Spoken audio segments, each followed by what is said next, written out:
Segera download Apa saja yang Quran disebut oleh Tadabbur, Al-Quran jika dia meraih tafsir satu dalam kebaikan. genggaman Contoh, Anda. bulan Ramadan adalah bulan Al-Quran.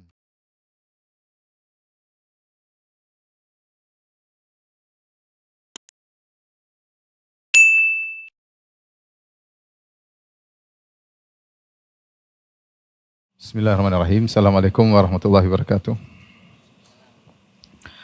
Alhamdulillahi ala ihsani wa syukru lahu ala taufiqihi wa amtinani. Wa asyhadu an la ilaha illallah wahdahu la syarika lahu ta'ziman li sya'nih. Wa asyhadu anna Muhammadan abduhu wa rasuluhu da'ila ridwani.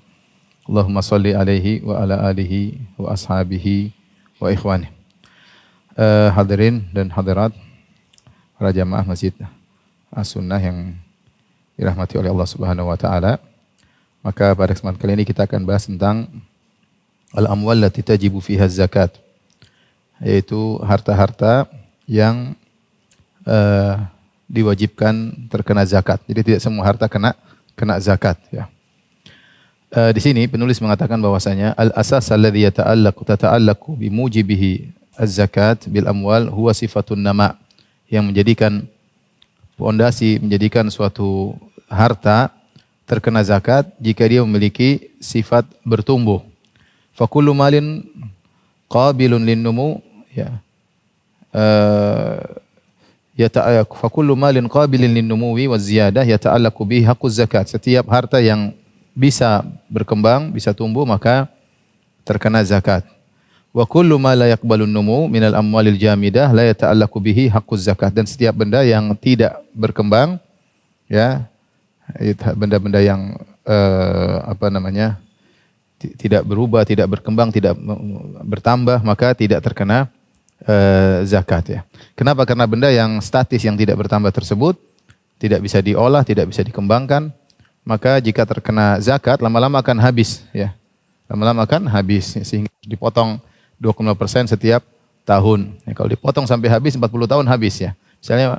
Misalnya lemari, kalau lemari kena zakat tiap tahun potong 20%. Terus sampai habis, ya. Tentunya hal itu tidak hikmah. Oleh karenanya yang terkena zakat hanyalah yang menerima, yang berkembang atau bisa dikembangkan, ya. Yang berkembang sendiri, misalnya hewan, tumbuhan, tumbuh sendiri, ya. Yang siap untuk dikembangkan misalnya adalah emas dan perak, ya, sebagai barang dagangan dan juga siap untuk dikembangkan. Taib, harta-harta tersebut yang pertama adalah emas dan perak, an-naqdan, emas dan perak. Jadi ada emas dan perak, kemudian ada al-an'am. Al-an'am maksudnya adalah sapi, kambing, onta, dan ijma termasuk adalah kebo, ya. Sapi, kemudian kambing, kemudian onta dan kerbau. Kemudian setelah itu ada namanya zakat zuru' was thimar, yaitu buah-buahan dan tanaman. Yang ketiga. Kemudian yang keempat ada namanya zakat urudhu tijarah, yaitu barang-barang perdagangan. Dan yang kelima adalah zakat rikas wal ma'adin. Rikas yaitu barang temuan, yang dijelaskan. Al ma'adin yaitu barang tambang. Ini 5 barang, ya, yang terkena zakat. Bisa ditulis? Bisa ngelihat sini? Bisa, ya? Baik. Ya. Harta yang terkena zakat. Apa saja, ya? Kaedahnya yaitu yang berkembang. Itu harta yang berkembang atau siap dikembangkan. Dikembangkan, ya. Tapi harta tersebut di antaranya yang pertama adalah an-naqdan, yaitu emas dan perak. An-naqdan, az-zahab wal fiddah, emas dan perak. Kemudian yang kedua adalah al-an'am. Al-an'am di sini ada 3, yaitu onta, ibil, kemudian bakar, sapi,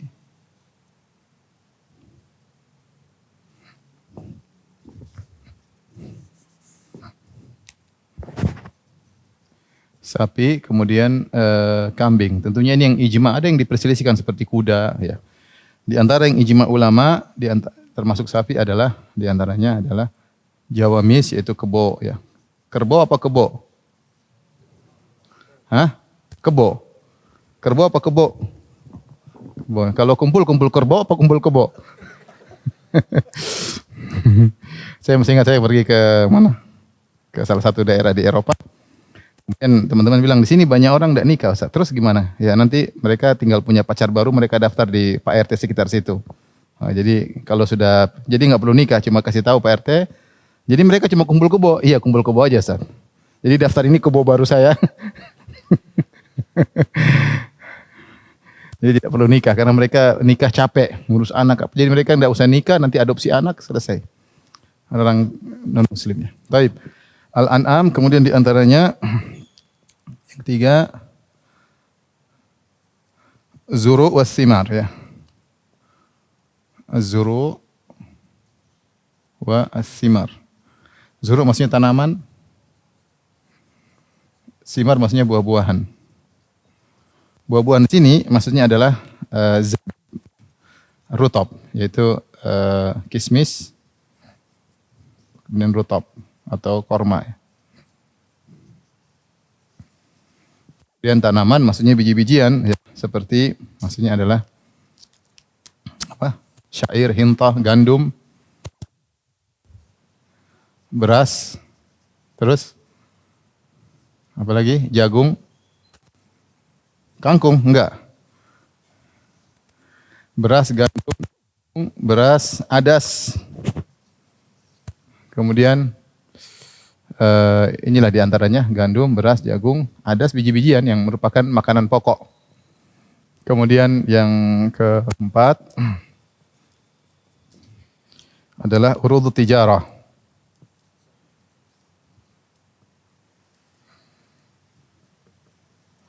Barang perdagangan, barang dagangan.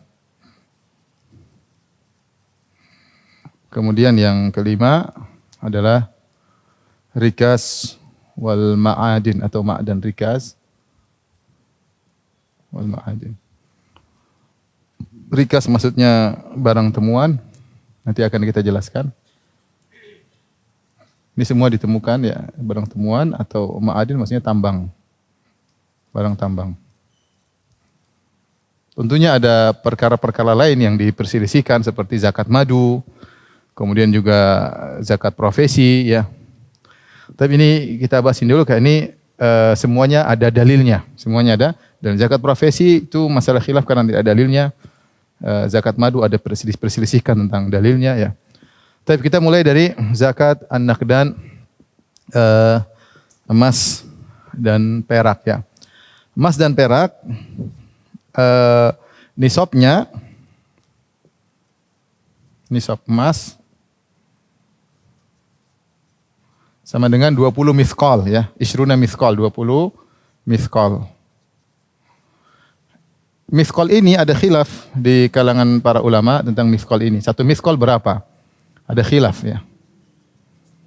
Ada yang mengatakan 4,8, ada yang mengatakan 5 gram, ada yang mengatakan 4,25 gram. Penulis kitab Al-Fiqhul Manhaji dia merajihkan ini 4,5 gram. Sehingga kalau 20 kali 4,8 ya sama dengan berapa? 96 gram. 96 gram emas, ini bagi emas murni. Bagi emas murni. Adapun nisab perak ya. Kalau tidak salah saya lihat tadi ya, dia kalikan 200 kali 33 sekitar 600-an, kurang lebih 660 sekian ya. Gram perak ya. Gram perak. Taib, kalau kita ambil pendapat ini maka keluarnya adalah 96 gram. Kalau kita 4,25 gram berarti 85 gram. Biasanya yang kita sering dengar kajian 85 gram. Tapi penulis Fiqhul Manhaji merajikan ini sekitar 4,8 gram. Nah, ini untuk nisab 24 karat. Ini adalah nisab 24 karat.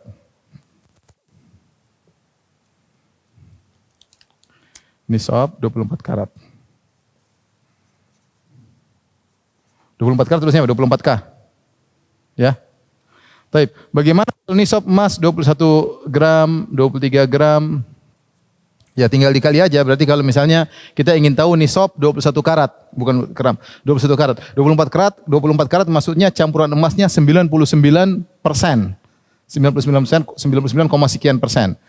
Kalau karatnya semakin rendah, 23, campurannya lebih sedikit. Emasnya mungkin 97 atau 98%.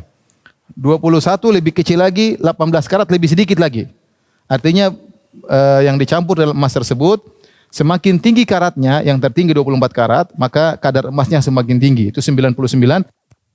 Ketika karatnya semakin turun, 23 atau 22, 21, 18, maka kadar emasnya semakin sedikit. Kalau kadar emasnya semakin sedikit, berarti harus nisabnya semakin berat dong, paham? Nisabnya semakin berat. Kalau yang 100% saja atau 24 karat 96 gram, berarti kalau karatnya lebih rendah berarti lebih banyak. Taib. Kalau kita ingin misalnya nisab misalnya 21 karat. Gimana caranya? Caranya berarti 24 kali 96 gram per 21. Sama dengan berapa coba? Kalkulator. Berapa? 24 kali 96 bagi 21 berapa? 110. 110 berarti 110 gram. Kalau memilih pendapat 85 tinggal taruh sini 85. Paham? Kalau nisab 18 coba, nisab 18 karat. Berapa? 24 kali 96 bagi 18 sama dengan berapa? Hah? Tinggal pencet aja kamu susah. 128. 128 gram. Artinya kalau Anda punya emas 18 karat, berarti kalau 110 gram belum kena nisab. Dia kena nisab kalau 128 gram. Nisab itu adalah kadar minimal untuk terkena kewajiban apa? Zakat. Paham? Tapi ini masalah nisab emas. Nisab perak sekitar 660 gram. Taib, emas dan perak berbagai macam bentuknya semua terkena zakat. Adapun benda-benda mulia selain emas dan perak maka tidak terkena zakat. Seperti zamrud. Kedengaran kan? Ya, zamrud, kemudian misalnya apa lagi? Berlian, itu semua tidak zakat. Karena posisi berlian, zamrud tidak seperti posisi emas dan perak yang merupakan alat tukar jual beli, alat pengukur nilai yang lainnya. Berlian tidak terkena zakat kecuali diperjualbelikan. Kalau diperjualbelikan maka terkena zakat barang dagangan. Kecuali diperjualbelikan jadi kena zakat barang dagangan. Tapi bentuk-bentuk emas di antaranya bentuk-bentuk emas dan perak atau yang dihukumi emas dan perak.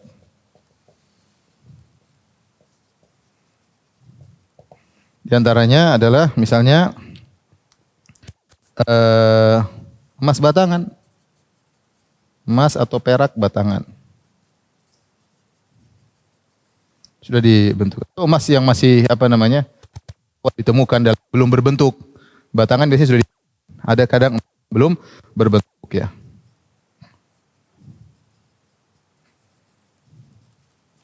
Yang belum berbentuk. Ini semua kena juga ya. Kemudian di antaranya yang sudah berbentuk. dibentuk apakah menjadi uang atau menjadi apa ya. Di antaranya dibentuk adalah di antaranya perhiasan. Perhiasan. Kemudian yang terakhir adalah emas, uang ya. Uang ya, uang kartal ya, uang ya yang mewakili emas dan perak. Tapi sebelum kita bahas dulu emas, perak atau batangan jelas dia kena, kalau sudah kena nisab dia kena zakat. Demikian juga emas baru ditemukan mungkin masuk bentuk apa, bentuk enggak teratur ya, itu juga terkena zakat. Yang sudah dibentuk ya, entah dibentuk apa, dibentuk piring, dibentuk apa, terserah ya. Dibentuk macam-macam. Kita bentuk piring, dibentuk piala, dibentuk bola ya. Dibentuk hewan ya, baik yang halal maupun yang haram. Hal yang maupun yang haram ya. Di antaranya dibentuk perhiasan ya. Dibentuk ini tambahan lagi ya. Dibentuk ya, misalnya buat apa tadi? Beda perhiasan maksudnya dipakai, perhiasan yang dipakai. Dibentuk ini bisa juga ada yang, kalau kita bagi beginilah ya. Di bentuk ini ada, bisa jadi yang halal, bisa yang haram. Haram, bisa yang halal. Yang haram misalnya ya macam-macam, buat hewan, bentuk patung hewan. Di antaranya misalnya yang haram, misal di antaranya adalah piring ya. Piring emas. Piring atau gelas emas ya. Sendok emas, kalau perlu toilet emas. WC emas. Ini duitnya kebanyakan, WC-nya jadi emas. WC-nya emas, isinya juga emas. Yang halal contohnya perhiasan yang dipakai ya. Cincin yang dipakai. Taib. Ini kena zakat. Ini kena zakat, zakat. Yang haram pun kena zakat. Yang ini khilaf. Ini khilaf di kalangan para ulama tentang perhiasan. Mazhab Syafi'i yang dirojihkan oleh penulis Al-Fiqhul Manhaji, beliau mengatakan bahwasanya perhiasan tidak kena zakat dengan syarat, ada syaratnya. Syaratnya tidak, jumlahnya tidak berlebihan secara urf. Bukannya perhiasan satu kotak besar sampai 20 kilo itu bukan perhiasan. Perhiasan wajar ya orang pakai ya mungkin sekilo, mungkin ya itu sudah luar biasa. Tapi kalau punya perhiasan sampai 2 kilo, 3 kilo sudah enggak wajar. Jadi maksud dia yang diperselisihkan adalah perhiasan yang jumlahnya wajar secara urf masyarakat, bahwasanya seorang biasanya punya perhiasan sekian. Nah, perhiasan sering dipakai itu maka tidak perlu terkena zakat. Kenapa? Karena perhiasan ini dia masuk kepada benda yang tidak berkembang. Sudah, dia difungsinya untuk dipakai. Seperti mobil dipakai, seperti lemari dipakai, tidak bisa dikembangkan. Beda ketika untuk jual beli berarti ada pertukaran. Beda jualnya kalau beda misalnya untuk kemudian diperdagangkan. Tapi kalau untuk disimpan dipakai, ya maka dia terkena hilang fungsinya, pengembangannya, dia tidak terkena zakat. Ini logikanya ulama Syafi'iyah yang mengatakan bahwasanya zakat perhiasan tidak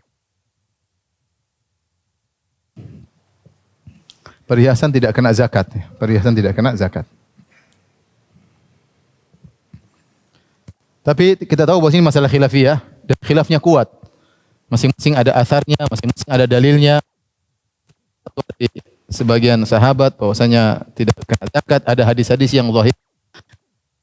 Tetapi logikanya, saya ingin menyampaikan logikanya kenapa perhiasan tidak kena zakat, karena perhiasan tersebut fungsinya sudah tidak lagi berkembang.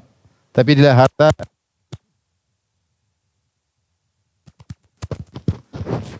yang tidak berkembang. Adapun yang mengatakan bahwa ini anunya. Adapun yang mengatakan bahwasanya dia terkena zakat karena mereka mengatakan rata-rata orang punya perhiasan itu punya uang berlebih. Punya uang apa? Berlebih. Sehingga uang berlebih ya kena zakat. Punya perhiasan biasanya orang uang berlebih. Uang berlebih itu harusnya kena zakat. Kemudian emas dan perak hukum asalnya dia sudah punya nilai. Mau dijadikan apapun dia punya bernilai. Ya, jadi beda dengan yang lainnya. Yang lainnya baru bernilai kalau diperdagangkan. Kalau emas dan perak dia punya nilai sendiri. Ini khilaf yang kuat sehingga Al-Khattabi mengatakan yang lebih hati-hati adalah membayar zakat perhiasan. Demikian juga Syekh Muhammad Al-Amin Syinqiti rahimahullah mengatakan yang lebih hati-hati membayar zakat perhiasan. Tapi mazhab Syafi'i dalam kitab Al-Fiqhul Manhaji mengatakan perhiasan tidak wajib kena zakat. Perhiasan tersebut artinya perhiasan yang wajar, yang bukan haram. Ya, artinya adapun perhiasan tersebut untuk laki-laki maka kena zakat. Emas, laki punya emas 1 kilo, cincinnya, gelangnya itu kena zakat. Yang tidak kena zakat yang halal, yaitu gelang, cincin buat apa? Wanita. Demikian juga cincin perak laki-laki dia tidak kena zakat. Punya cincin perak karena laki-laki boleh pakai cincin perak. Artinya kalau dia punya perak banyak, perak yang dia pakai ini tidak masuk dalam perak tersebut, dipisahkan. Ini tidak kena zakat. Ini masalah khilaf di kalangan para ulama. Adapun penggunaan yang haram seperti piring emas, gelas emas, cangkir emas, sendok emas, ini semua kena zakat. Meskipun dia hukumnya sama seperti perhiasan yang digunakan yang tidak berkembang, tetapi dia tidak dihalalkan oleh syariat, oleh karenanya dia kena zakat. Ini pola pikirnya mazhab Syafi'i dalam kitab Fiqhul Al-Manhaji. Sebenarnya kalau emas sudah dirubah menjadi piring, jadi sendok, ya sudah. Dia enggak diperjualkan, digunakan untuk penggunaan sehari-hari. Maka dia dihukum sebagai harta yang jamid, yang tidak berkembang dan tidak menerima perkembangan. Sama seperti perhiasan yang cuma dipakai disimpan. Tetapi untuk yang penggunaan haram tetap kena zakat. Kenapa? Karena haram. Lain halnya kalau perhiasan. Perhiasan hukumnya halal bagi wanita, maka tidak terkena zakat. Yang lebih hati-hati kita bayar zakatnya. Kemudian yang berikutnya, uang yang mewakili emas dan perak. Ya. Ini tentu pembahasan tentang asal muasal uang. Ada khilaf juga di kalangan para ulama tentang asal muasal uang. Ada yang mengatakan dahulu orang punya emas disimpan di tempat penyimpanan, di bank atau yang lainnya. Kemudian yang punya emas dikasih kertas. Kamu punya emas sekian. Nah kertas ini bisa digunakan untuk beli, untuk untuk jaminan. Kenapa? Karena kertas ini menggambarkan dia punya sekian emas di tempat penyimpanan emas tersebut atau di bank tersebut. Sehingga kertas ini jadi kertas yang berharga. Karena dia adalah perwakilan dari emas yang dimiliki oleh orang tersebut. Lama-lama akhirnya jadilah uang. Ini cerita asal muasal uang.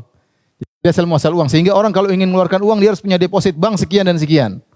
Lama-lama kertas ini sendiri sudah tidak ada kaitannya dengan emas. Emasnya enggak ada, duitnya banyak bisa jadi. Tetapi duit ini karena ditinjau dari hukum asalnya dari emas dan dia digunakan seperti emas sebagai alat jual beli, ya, cuma dia tidak bisa stabil seperti emas, ya. Tapi dia digunakan seperti emas, maka hukumnya seperti hukum emas. Hukumnya seperti hukum emas, maka berlakulah pada uang adalah nisab emas atau zakat. Nisab emas atau zakat. Nah, khilaf di kalangan para ulama. Kalau kita punya uang bukan emas, nisab mana yang mau kita gunakan? Apakah nisab emas ataukah nisab perak? Khilaf di kalangan para ulama. Penulis Fiqhul Manhaji mengatakan terserah. Dia boleh menggunakan nisab emas, yaitu sekitar 96 gram emas. Berapa kalau sekarang 1 gram berapa rupiah? Berapa? 1 juta ya. Taruhlah 1 juta. Berarti kalau dia punya uang 96 juta, baru dia kena nisab. Kalau kurang dari 96 juta, berarti tidak kena nisab. Atau dia menggunakan nisab perak. Nisab perak kalau nggak salah sekitar 8 jutaan.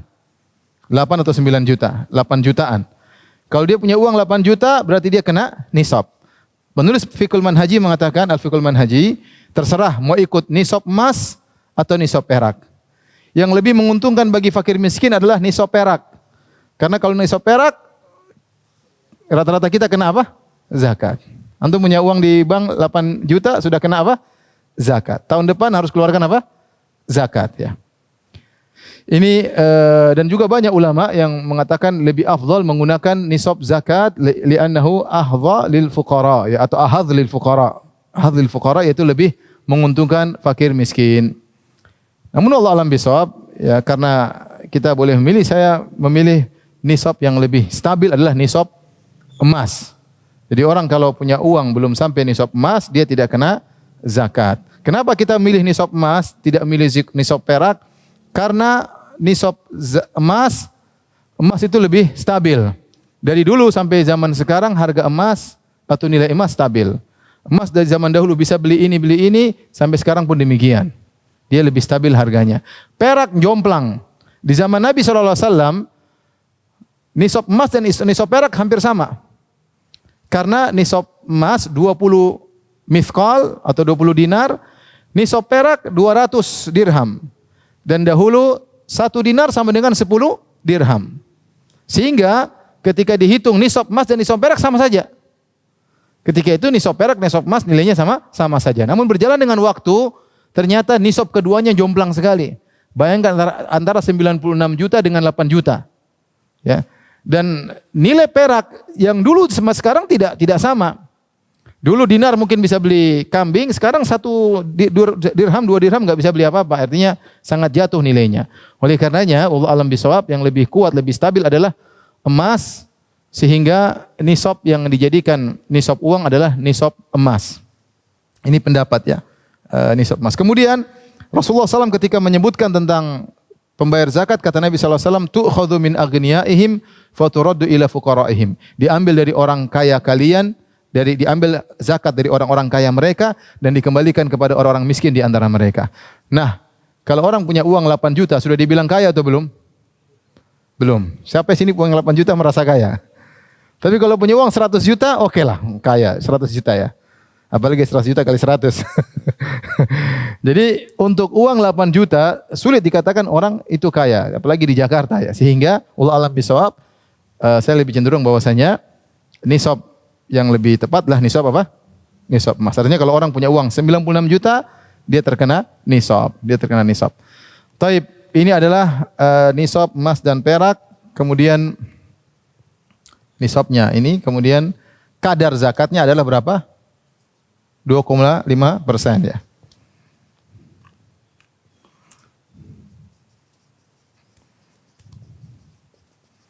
Sama dengan 2% atau 1/40. 1/40 ya. Dengan syarat memenuhi nisab dan haul ya. Nisab dan apa? Dan haul. Haul sudah kita jelaskan kemarin adalah haul qamari hijri ya. Haul hijri 365 hari. Taib, ini yang pertama ya. Selanjutnya kita bahas tentang al-an'am.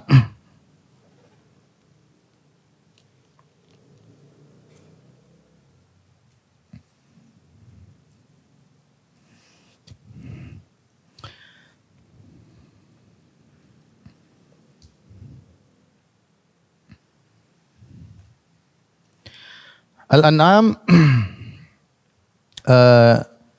ada ibil, onta, kemudian al-baqar. Al-baqar tadi termasuk dalamnya adalah kebo, kemudian kambing. Kambing dengan model-modelnya, yaitu kambing al-ma'is maupun ma'is itu maksudnya kambing apa? Kambing Jawa ya, maupun kambing domba, Semuanya kambing termasuk dalam hal ini. Adapun persyaratan ya bahwasanya kambing-kambing tersebut terkena zakat, artinya kambing-kambing tersebut atau hewan-hewan tersebut harus di saimah. Saimah itu dia digembalakan ya, digembalakan di tempat terbuka gratis. Itu yang terkena apa? Zakat. Adapun jika seseorang kemudian dia bawa makanan buat ontanya, buat kambingnya, buat sapinya ya, dia taruh di kandang, dia beli makanan, dia taruh, ini tidak kena zakat. Ya, tidak kena zakat.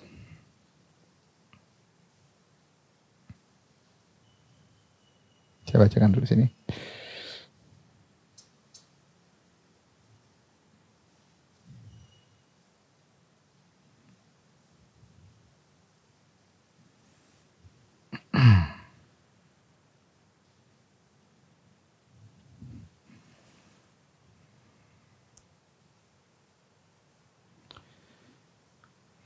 Jadi disyaratkan terkena zakat jika hewan-hewan ternak tersebut dipelihara untuk daging dan susunya. Ya. Adapun kalau dia diperdagangkan, nanti dia bisa terkena zakat jual beli. Demikian juga kalau dia dipekerjakan, ya, bukan untuk diambil daging, diperbanyak dagingnya untuk diperbanyak, ya, didur untuk perbanyak, kemudian diambil susunya, diperbanyak dagingnya, kemudian dipelihara, ya, maka tidak terkena zakat hewan. Atau kemudian ketika dipelihara, makanannya dengan dibeli atau dia ambil sendiri, diletakkan di kambing tersebut, di onta tersebut, tidak dilepas di rumputan, maka juga tidak terkena zakat, ya. Adapun nisabnya, maka banyak daftarnya, ya. Saya bacakan saja, ya. Untuk antum ada yang di sini ada yang peternak, ya. Kebanyakan teman-teman kita juga ketika peternak, mereka juga hewannya untuk diperjualbelikan, sehingga menjadi hewan dagangan, ya. Tapi kita bacakan di sini, adapun onta, ya, maka nisabnya adalah 5 ekor, ya, 5 ekor. Kalau sudah jumlahnya 5 ekor sampai 9 ekor, maka zakatnya 1 ekor kambing. Zakatnya 1 ekor kambing. Kemudian kalau jumlahnya 10 sampai 14, maka zakatnya 2 ekor kambing. Kalau jumlahnya 15 sampai 19, zakatnya 3 ekor kambing. Kalau 20 sampai 24, maka 4 kambing. Kalau 25 onta sampai 35 onta, maka bintu makhad, yaitu ibil yang sudah onta yang masuk sudah selesai 1 tahun, masuk ke tahun kedua. Ini aturan-aturannya, ya. Ya, antum bisa lihat di tabel, ya. Bisa lihat nanti, lihat searching aja, saya kalau baca terlalu banyak, ya. Ya. Kemudian adapun sapi, maka nisabnya 30 ekor, ya. Kalau 30 ekor sampai 39, ya, maka ada tabi atau tabi'ah, ya, yang sudah berumur setahun, ya. 1 ekor dikeluarkan. 40 sampai 59 musinnah, yaitu yang sudah berusia 2 tahun dan seterusnya. Jadi tapi dia nisabnya 30 ekor sapi. Kemudian kambing, dia nisabnya 40 ekor. Kalau sudah punya 40 ekor kambing sampai 120, maka cuma dikeluarkan 1 ekor kambing. Kalau 121 sampai 200, maka 2 ekor kambing. Dan seterusnya, kalau 201 sampai 300, 3 ekor kambing. Saya sebutkan syarat hewan ternak terkena zakat. Yang pertama, antakuna sa'imah, yaitu dia harus digembalakan. Secara umum maksudnya kebanyakan mayoritas tahun. Artinya misalnya dia digembalakan 7 bulan, ya, maka ya sudah dia kena. Tapi kalau digembalakan cuma 3 bulan, cuma 4 bulan, maka dia bukan hewan zakat. Hewan zakat. Karena berarti pemiliknya berusaha untuk carikan makanan, untuk ini, untuk menyediakan makanan, pergi dari sana. Tapi bisa jadi nanti dia terkena zakat barang dagangan. Bisa jadi. Kalau ternyata onta dan sapi dan kambing tersebut diperdagangkan oleh pemiliknya. Yang kedua, antut takhadal masyah liddar, ya, liddar ay lil halib au nasl au tasmin lalil amal. Syaratnya bahwasanya hewan ternak tersebut dipelihara untuk dikembangbiakkan atau untuk susunya, untuk digemukkan, bukan untuk dipekerjakan. Adapun falau takhadha halil amal kal hiratha wa tahmil, adapun kalau hewan-hewan tersebut digunakan untuk bekerja seperti untuk membajak atau untuk ngangkat-ngangkat barang, ya, maka tidak terkena zakat. Untuk mikul air, maka tidak terkena zakat, ya. Dalilnya Rasulullah SAW bersabda, laisa fil baqar al awamil syai'un. Tidak terkena zakat bagi sapi-sapi yang bekerja. Digunakan untuk apa? Bekerja. Jadi cuma dipelihara, taruh di rumput, kemudian berkembang, diambil susunya, digemukkan, maka ini yang kena zakat. Kemudian hewan-hewan ternak ini dia terkena zakat nisab dan haul. Seperti kita bicara tadi tentang misalnya kambing. Kambing dari kalau sudah 40 berarti dia sudah kena apa? Nisab. Nah, 40 ini harus bertahan sampai selama setahun. Kalau ternyata di tengah tahun kemudian 1 dia jual, 2 dia jual sehingga akhirnya tinggal 39, maka tidak terkena zakat karena berkurang dari nisab. 40 ini harus bertahan. 40 ini harus bertahan. Ya, seperti itu. Misalnya ada kambing 80 ekor. Sudah kena nisab atau belum? Sudah. Kemudian dia pelihara selama setahun. Di tengah-tengah pada bulan ke-7 ini kambing-kambing melahirkan. Anaknya 41. Anaknya berapa? 41. Sehingga ketika di akhir tahun setelah haul jumlah kambing menjadi 121. 121 zakatnya berapa kambing? 2 ekor kambing. Zakatnya 2 ekor kambing. Nah, anak-anaknya ini kan lahir bulan ke-7. Bulan ke-7 sampai bulan ke-12 berarti umurnya baru 5 bulan. Anak-anaknya ini dia belum sampai 1 haul. Tetapi para ulama mengatakan anak-anak daripada kambing ini diikutkan haul induknya. Diikutkan haul induknya selama induknya sudah mencapai anak-anak kambing ini selama induknya sudah mencapai nisab. Tadi kita bilang induknya ada sekitar 80. Ketika 7 bulan kemudian ini kambing-kambing ini pada melahirkan 50 ekor lah, 50 ekor. 50 ekor ini padahal umurnya baru 5 bulan. Dia belum sampai haul. Kalau kita cuma lihat induknya saja, maka tetap zakat cuma 1 kambing karena zakat kambing 40 sampai 120, 1 ekor kambing. Paham? Bayangin susah ya. Jadi kita sebut di antara syarat ya. Syarat zakat di antaranya adalah nisab dan haul. Nisab dan haul. Nah, haul ini ada pengecualian. Haul itu maksudnya setahun hijri ya. Berarti berapa? 365 hari. 360 365. 360 ya. 360 hari. 360 hari. Sementara haul ini ada pengecualian, kecuali yang tidak kenal haul, yang tidak kena haul.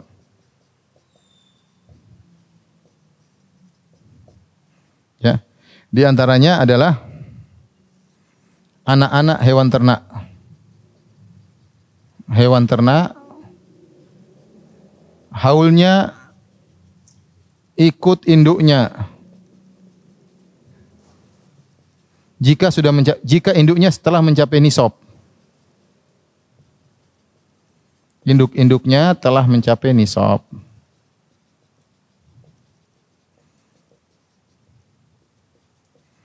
Tadi kita bilang contoh kambing ya. Contoh kambing ya.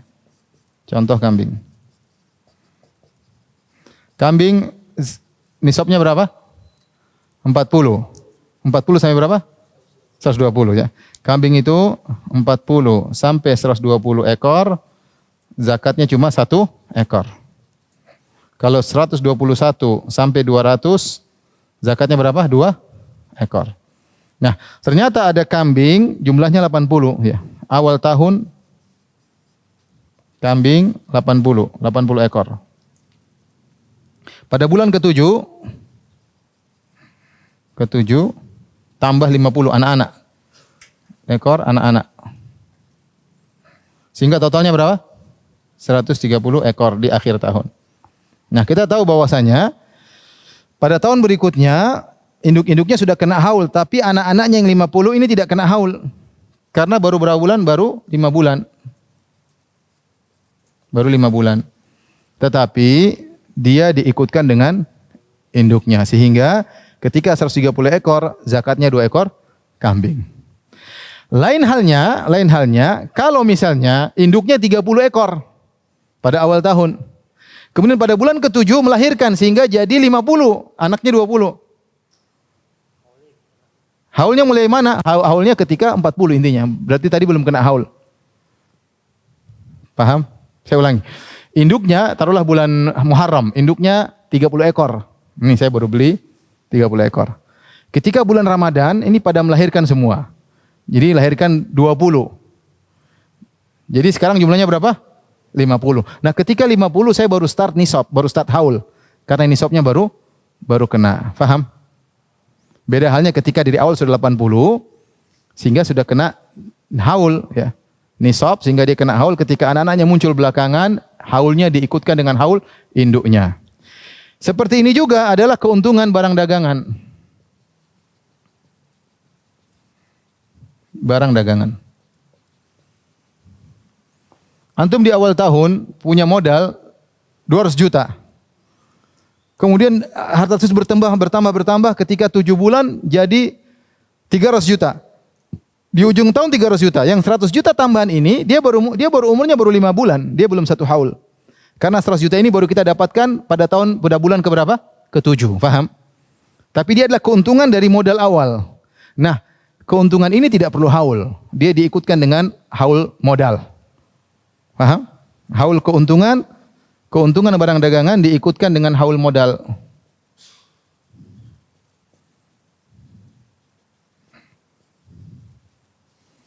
Dengan haul modal.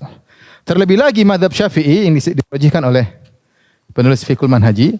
Jadi untuk barang dagangan nanti kita bahas bahwasanya yang ditinjau nisabnya apakah awal kita berdagang atau ujungnya kita lihat atau dari awal sampai ujung. Menurut Fiqhul Manhaji yang kita lihat adalah ujungnya. Saya misalnya mau dagang, saya punya modal 40 juta. 1 Muharram, modal saya 40 juta. Saya dagang. 1 Muharram tahun berikutnya sudah 100 juta. Sudah, langsung bayar zakat 100 juta. Tidak ditinjau dari awalnya. Saya tidak tunggu kapan saya mencapai 96 juta baru saya kasih tanda, enggak. Menurut Fiqhul Manhaji untuk mazhab Syafi'i, pokoknya lihat ujungnya. Ujungnya berapa? 900 juta sudah. Tahun depan kamu sudah kena zakat langsung potong 25%. Paham? Paham enggak? Ya udah itu pokoknya begitulah ya. Ini contoh ya. Yang tidak kena haul juga seperti nanti akan disebut ini urudut zakat zuru wa thimar ini enggak kena haul juga. Rikas dan ma'dan juga tidak kena haul. Ini tidak kena haul, ini tidak kena kapan panen keluarkan zakat. Ini kapan dapat barangnya keluarkan apa? Zakat. Tidak tunggu apa? Haul. Tetapi ini asalnya kena haul. Hewan ini asalnya kena haul. Barang dagangan asalnya kena haul tetapi dikecualikan. Keuntungannya tidak perlu haul, anak-anak juga tidak perlu apa?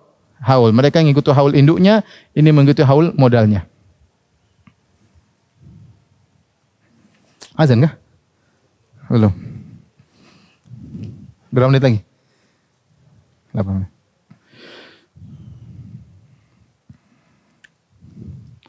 Insyaallah mengenai nisab daripada kambing, sapi, onta antum bisa lihat apa? Daftarnya ya. Di internet juga ada. Yang penting dipahami.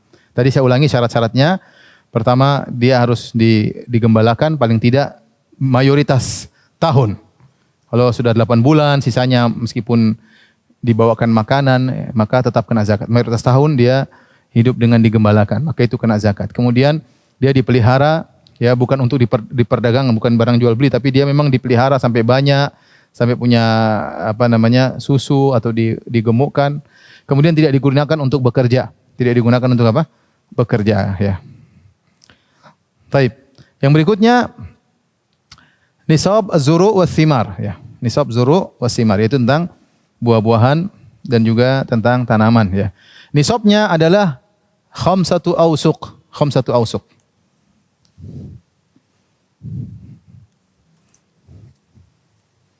Ini nisab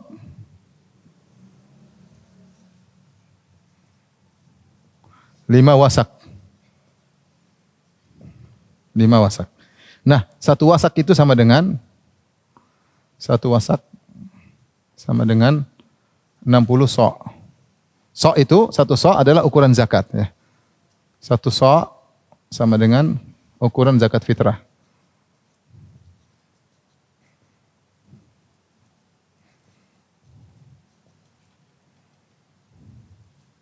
Zakat fitr berapa? Khilaf di kalangan para ulama.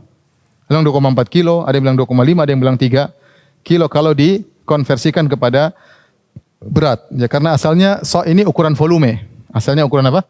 Volume, ya. Ukuran volume di zaman Nabi SAW namanya so' nabawi, ukuran volume. Saya sempat juga lihat beberapa teman-teman di di kelas juga waktu saya masih kuliah, mereka mendatangkan so' nabawi bersanad sampai zaman Nabi SAW. Tapi banyak juga di antara pemilik so' itu sanadnya dhaif, tidak sahih. Tapi wallahu alam, tapi intinya mereka sudah berusaha mendatangkan so' nabawi. 1 so' 4 mud. 1 mud begini. Jadi kalau 1 so' seorang tangan yang tingginya biasa, yang lengannya biasa, bukan yang tangan lebar, yang bukan tangan panjang, ya. Yang biasa aja. Kalau diambil 1, 2, Ambil lagi beras 3, ambil lagi 4, itulah 1 sok. 1 sok. Ya. Ketika dikonversikan kepada berat, maka khilaf di kalangan para ulama. Tapi intinya taruhlah kalau dia 3 kilo. 3 kilo berarti berapa? 3 kali 60 kali 5. Berarti berapa? 180 kali 5 berapa? Hah? Banyak. Coba kalau 2,5. 2,5 kali 60 berapa? 760. Intinya ini ada perbedaan tentang para ulama ya kurang lebih 750 kilogram. Kurang lebih ya.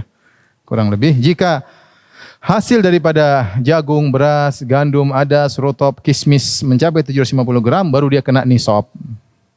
Ada yang mengatakan 600 sekian, tapi intinya kembali kepada ukuran sok. Ya, ukuran sok tersebut. Kalau ternyata kurang daripada nisab, berarti tidak terkena zakat ya. Dia tidak ada haulnya. Tidak ada haulnya ya. Tanpa haul. Kapan panen bayar zakat? Namun ulama Syafi'iyah mengatakan, perhatikan, ada yang tumbuhan ini yang mereka dipanen setahun lebih dari sekali.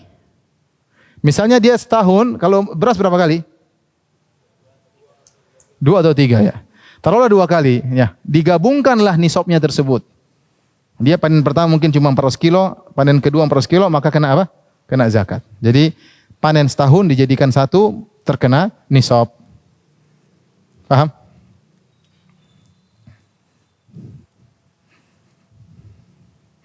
Azan kah? Belum. Lihat lagi. Di sini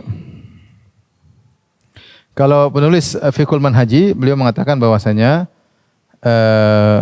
nisab zuru' wa thimar 900 liter. 900 liter. Jadi dia 1 sok sama dengan 3 liter. Dia bilang 1 sok sama dengan 3 liter. Karena dia kembali kepada bukan ukuran timbangan tapi ukuran apa? Volume. Karena hukum asal sok adalah volume. Menurut dia 1 sok 3 liter. 3 liter kali 60, 180 kali 5 sama dengan 900 liter. Mau apapun. Mau korma, mau apa, pokoknya 900 liter, maka itulah nisabnya. Taib. Berapa kadar zakatnya? Kadar zakatnya ada 2 model.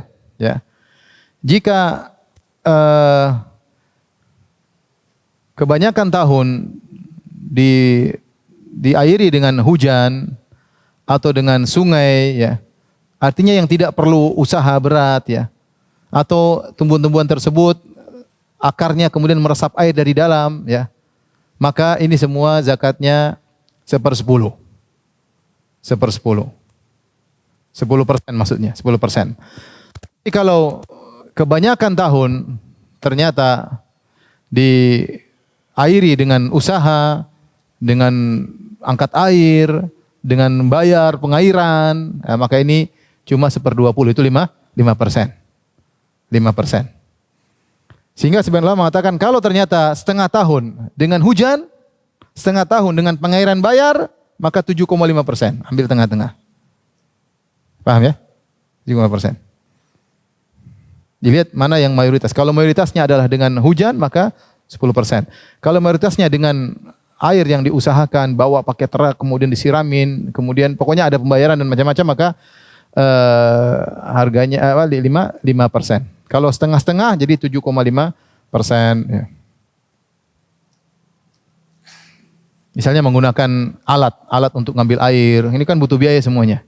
Ya, maka ini jadinya tadi dilihat mana yang paling banyak. Kapan terkena kewajiban zakat tumbuhan atau zakat buah-buahan ya? Intinya kalau sudah siap dipanen ya, sudah bada solahuhu, yaitu sudah siap untuk dipanen ya, biji-bijinya sudah kuat, maka langsung sudah bisa dikhars. Dikhars sudah petugas zakat sudah lihat, kemudian dia siap siap mengecek, memperkirakan ini berapa sok, ini berapa kilo, ini berapa kintal, dia sudah. Kemudian dia laporkan kepada pemerintah, kemudian sudah ditakarkan kira-kira berapa zakatnya. Nanti kalau sudah siap untuk dipanen. Jadi tunggu. Jadi kalau sebelum itu belum terkena, mungkin sudah mulai banyak tapi belum sampai siap untuk dipanen, maka belum terkena kewajiban zakat. Maksudnya apa? Seandainya ketika itu kemudian terkena hama, kemudian rusak, dia tidak terkena apa? Tidak terkena kewajiban zakat. Karena memang belum saatnya untuk dihitung. Yaitu an yabdua solahuha, yadhar nujuha, yaitu nampak sudah matang, misalnya berwarna merah atau berwarna kuning yang menunjukkan memang dia siap untuk dimakan atau siap untuk dipanen. Ya. Karena ketika sudah siap dipanen, dia sudah dianggap sebagai makanan yang siap untuk dimakan. Tapi terkait dengan zakat tumbuhan dan tanaman, dari sebutkan tadi mazhab Syafi'i yang dimaksud dengan buah-buahan dan tanaman, buahan maksudnya cuma dua, yaitu korma sama kismis. Tidak ada buah yang lain. Apel misalnya, apa lagi? Buah jambu monyet, ya. Apa lagi? Semuanya lah, jeruk itu enggak ada. Nanti dia akan kena kalau jadi barang dagangan, ya. Tapi secara buah-buah dia tidak terkena zakat buah-buahan karena mereka mengatakan mazhab Syafi'i dan ini juga mazhab Maliki bahwasanya yang terkena zakat adalah yang muddakhar wal muqtat. Muddakhar itu bisa disimpan, muqtat itu bahan makanan pokok. Mereka dahulu bahan makanan pokok mereka di antaranya korma, zabib, kismis atau yang dikiaskan. Di antaranya makanya yang datang dalam nas ada 4. Gandum, syair, gandum bur, syair itu maksudnya gandum yang putih. Kemudian gandum bur, hintah, itu yang coklat, yang orang kalau penyakit gula sukanya yang itu, yang apa? Yang coklat, kadar gulanya kurang. Kemudian kurma, kemudian kismis, ya. Ini yang datang dalam nas. Sehingga selain ini bagaimana kena zakat atau tidak? Maka khilaf di kalangan para ulama. Mazhab Maliki dan mazhab Syafi'i berpendapat bahwasanya yang terkena syaratnya 2, al-muqtat dan al-muddakhar. Al-muqtat maksudnya makanan pokok, muddakhar bisa disimpan. Maka dikiaskan kepadanya beras. Beras makanan pokok dan jagung. Sebagian daerah jagung merupakan makanan apa? Pokok. Adas, biji-bijian terutama. Jadi jagung, adas, kemudian beras, ini semua terkena zakat. Buah-buahan cuma 2. Kismis yaitu anggur sama apa? Korma. Al-Imam Abu Hanifah rahimahullah lebih luas. Semua buah-buahan, mau apel, mau apa semua kena zakat. Kena zakat. Ini masalah khilaf di kalangan para ulama. Tapi mazhab Syafi'i tadi buah-buahan maksudnya adalah anggur dan korma, rutop dan korma. Adapun biji-bijian maksudnya hintah, kemudian syair yaitu gandum yang coklat, gandum yang putih, kemudian aruz, beras, kemudian al-adas, kemudian di antaranya zur yaitu zurra itu jagung. Ini yang terkena zakat, ya. Selainnya maka jika memenuhi persyaratan al-muqtat makanan pokok muddakhar disimpan maka kena zakat. Jika tidak maka tidak, ya. Tapi sampai di sini saja. Ada pertanyaan biasanya saya sering ditanya, Ustaz bagaimana dengan orang yang bertani atau sawah kemudian ternyata biaya untuk sawah tersebut tinggi. Saya berapa kali ditanya masalah ini, ya. Kemudian ketika dia panen, dia sudah terkena nisab, tetapi biayanya sangat tinggi. Biaya pegawainya, biaya pupuknya, biaya anti hamanya. Sehingga kalau untuk dibayar zakatnya habis. Apakah dia masih harus bayar zakat? Ya. Ini ada khilaf di kalangan para. Ini kita keluar dari mazhab Syafi'i. Ini pertanyaan tersini saya perlu sampaikan karena ada khilaf, ya. Sebagian ulama seperti Syekh bin Baz rahimahullah taala berpendapat bahwa ini pendapat jumhur. Bahkan kalau tidak salah 4 mazhab bahwasanya tidak melihat tentang biaya-biaya tersebut. Karena yang penting aturannya kalau air hujan selalu 10%, kalau ambil air sendiri 5%. Itu saja aturannya. Tidak peduli yang sapinya bayar berapa untuk mikul air, pokoknya cuma 2. Airnya dari air hujan 10%. Atau dari sungai, dari mata air, atau tanamannya menyerap air sendiri, maka ini 10%. Kalau ternyata perlu biaya, pakai sapi, pakai alat, macam-macam, maka 5%. Tanpa melihat semua biaya-biaya. Pokoknya begitu dapat nisab, lihat 10% keluarkan. Ya. Tidak pada biaya tersebut. Sebagian ulama memperinci, dan ini dibahas oleh Al-Majami' Al-Fiqhiyah, dibahas oleh para ulama. Intinya, Allah alam bisawab, pendapat yang lebih tengah, dilihat biaya tersebut. Kalau biaya tersebut Tidak ada kaitannya dengan penanaman, misalnya biaya pembelian tanah, biaya penyewaan tanah, bisa jadi seorang tanam padi tapi dia nyewa apa? Sawah. Atau biaya untuk membajak tanah, ini semua tidak dilihat. Tidak dilihat. Tetapi ketika ditanam padi misalnya, ternyata butuh bayar duit untuk pupuk atau untuk menolak hama atau biaya-biaya yang lain, makanya dihitung. Dilihat. Jika ternyata zakatnya, misalnya zakatnya 50 juta. Zakatnya 50 juta. Nah, ketika dia bayar ini semua, ternyata totalnya 20 juta. 20 juta. Apakah boleh dibayarkan dari uang zakat karena pembiayaan tersebut? Maka pendapat yang lebih rajih, dan ini pendapat Atha ya, bin Abi Rabah, bahwasanya boleh dipotong dari uang zakat. Tapi tadi pembiayaan bukan permulaan, tapi pembiayaan tatkala sudah ditanam dan terkait dengan hal tersebut. Ya, terutama ketika dia ternyata untuk hal-hal tersebut dengan berhutang, terutama dengan berhutang. Kalau dia berhutang maka bisa dipotong untuk biaya hutang tersebut, baru sisanya dia keluarkan untuk zakat. Wallahu alam bisawab. Baik, demikian saja kajian kita. Insyaallah kita lanjutkan pekan depan tentang urudut tijarah. Wabillahi taufiq wal hidayah. Assalamualaikum warahmatullahi wabarakatuh.